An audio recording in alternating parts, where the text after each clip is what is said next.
My name is Lisa. It's been just about a year since I married my husband, Robert. We've been living happily together in a small, cheap apartment, dreaming of moving into a newly built, detached house. His parents' house is located within a 5-minute walk, but they seldom come to our place. He once said, "My mom doesn't want to be the type to meddle with her son's marriage. That's why she doesn't visit us, even though we live so close." Upon hearing this, I started liking my mother-in-law even more. The biggest concern for most women after getting married is the meddling mother-in-law, but it seems I don't have to worry about that. If I were to be meddled with, I am sure I would resist. I've always been told by my parents, "If somebody picks on you, give it back twice as hard.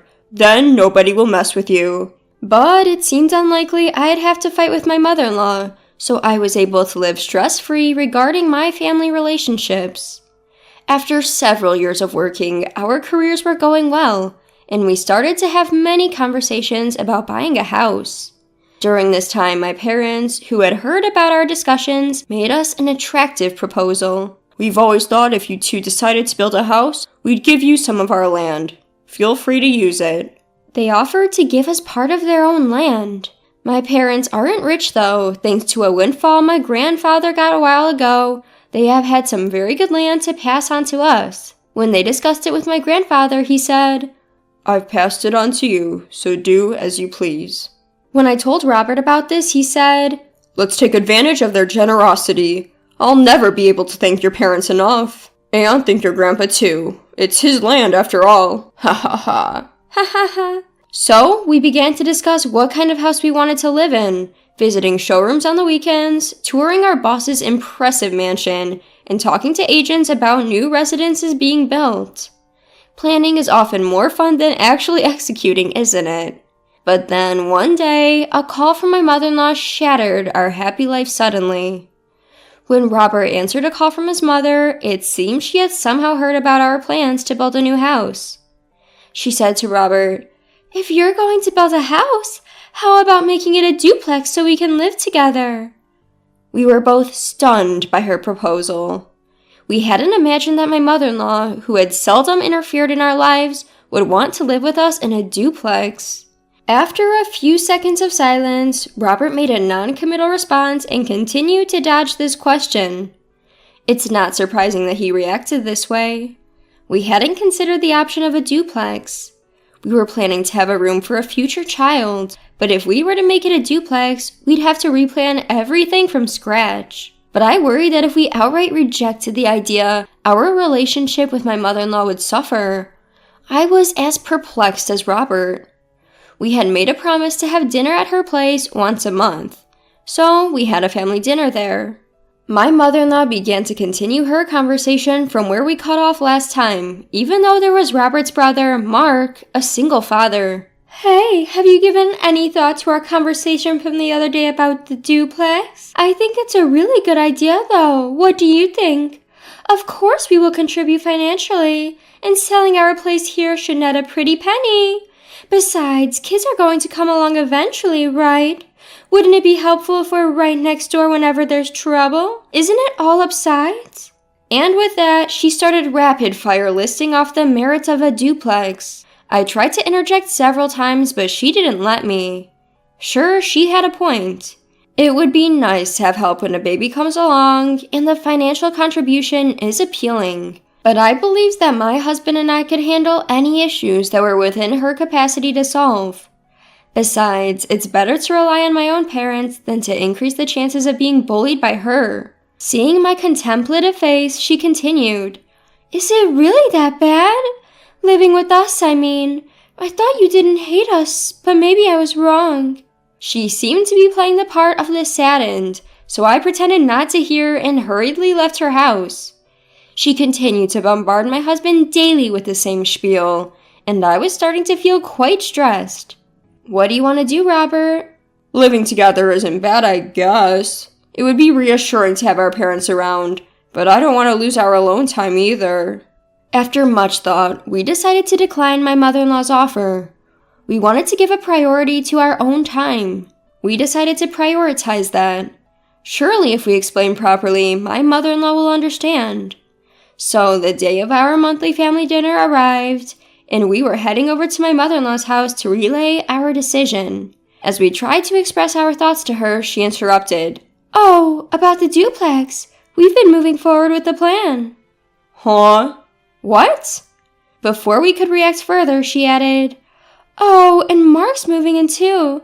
You know he's a single dad. It's tough, right? Let's help him out with the kid. Plus, getting some experience with kids will be reassuring when you have your own, don't you think?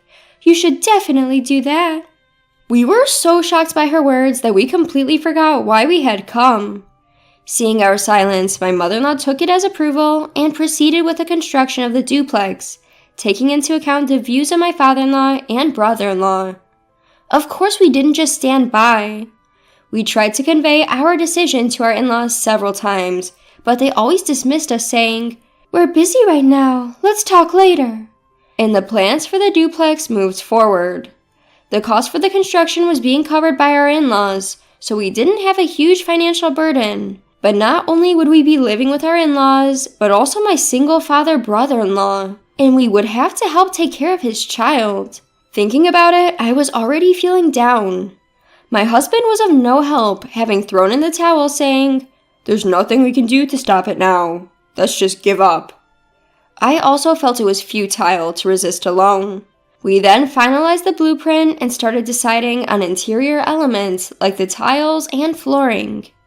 Normally at this stage, we should have secured the funds. However, the money my in-laws had promised to pay for the multifamily house was nowhere to be seen. My husband Robert called his mother asking her to transfer the funds, but she responded, "Something came up and I need money immediately. Could you cover it for me? I promise to pay you back in a month, okay?" Even though they can't pay now, the project has already proceeded, and it's impossible to cancel everything at this point. Robert and I could barely manage to cover it ourselves, but we didn't feel the need to go to such lengths. My in-laws' selfish behavior infuriated both of us. "Hey, you talk about covering the cost like it's a small change," Robert yelled at his mother. "Come on, she said she'd pay it back in a month. Has she ever lied to you?" Suddenly, my brother-in-law butted in. Stunned by his intervention, Robert agreed to wait for a month for the payment and started waiting for his mother's transfer. I decided to consult with my parents about this. The next day, I went to my parents' house and explained the situation, wondering if we could put the plans on hold. They said, "We were going to give you that land anyway, and if they're promising to pay later, we'll cover the cost." "Really? Are you sure?" "Of course, dear. Your happiness is all that matters to us. Don't give up on your dream house. For the sake of your future children, don't let this multifamily plan go through. Thank you." I was so grateful that I teared up. My mom smirked and said, "Plus, if they're around all the time, it'll be hard for me to visit, right? And I want to hog all the grandkids to myself." With my mother's help, the construction proceeded as planned, and finally, our dream home was completed. However, a month later, we still hadn't received any money from my mother-in-law. Meanwhile, they had started moving their belongings in before us. "Strange, isn't it a bit cramped for a duplex? Where's my room?" Since they didn't transfer the money for a duplex, we didn't build one. Naturally, there was no room for her. But she started moving her stuff into the room we'd planned for our future children. To make matters worse, she invited her friends over under the guise of a housewarming party and showed them around the house. "It's our dream duplex. It's a bit small, but we have a wonderful garden and can even plant a vegetable garden. Once the veggies are ready, I'll share some with you," she said, as if they had built the house with their own money. Her friends, unaware of the circumstances, complimented the house before leaving. After they moved in and things settled down, 2 months passed and we still hadn't received any payment from my in-laws. Robert confronted them, but they kept saying, "Soon, very soon." The situation didn't change even after 3 months or even half a year. On the contrary, my mother-in-law announced one day, "We decided not to sell our house. Instead, we'll have Mark and his kids live there," blatantly stating that she wouldn't pay us any money. But I wasn't surprised. My husband and I had often discussed that she likely had no intention of paying. "Oh, I just noticed that the house is a bit cramped when you two live there too. Can you guys move out? I have friends who occasionally want to stay over, and I want to be able to use the place freely. Doesn't that sound good?" she asked. In response, my husband raised his voice slightly and said, "That's not the deal. Why should we have to leave our own house?" "Well, both of you are working, right? You're hardly ever at home, and since you don't have any kids, it shouldn't be a problem. Besides, Lisa's family is rich, right? You can afford to build a new house." I was dumbfounded by my mother-in-law's outrageous words. My husband felt the same way. "First off, you haven't paid any of the expenses like you said you would. If you're not selling the house, you had no intention of paying from the beginning, right?" "What can I do? I decided to let Mark, who's a single father, live there. What's wrong with giving a house to my own son and his adorable children?" She started to get increasingly irritated, and it seemed unlikely that things would clear up. So we decided to discuss it in our bedroom that night. "If things continue like this, my mother and her family will definitely try to kick us out and take over the house." Yeah, I suppose so. My husband was right. From the next day onwards, my mother-in-law's attacks continued daily, and she started making nasty comments and harassing me. "If you don't want to be bullied as a daughter-in-law, you better move out quickly." This is what they call mother-in-law versus daughter-in-law problems. I thought I wouldn't have to deal with such issues, but experiencing them firsthand turned out to be more troublesome than I'd imagined. When we were living in that small room, we barely interacted with her. Maybe I was foolish to not anticipate that things would turn out this way. However, being a person who believes in giving back as good as she gets, I decided to put a plan into action a month later.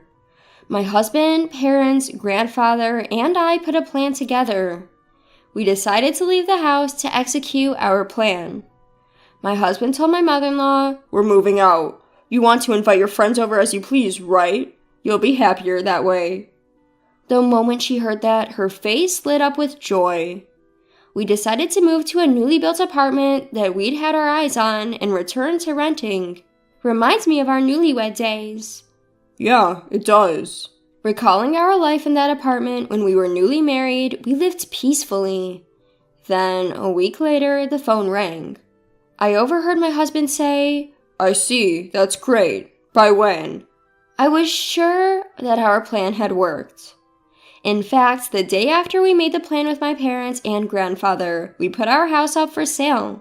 We found a buyer who wanted us to vacate in 3 weeks. While my mother-in-law wasn't around, we let acquaintances, colleagues, and others who wanted to see the house inside. Today's phone call was about one family who decided to buy.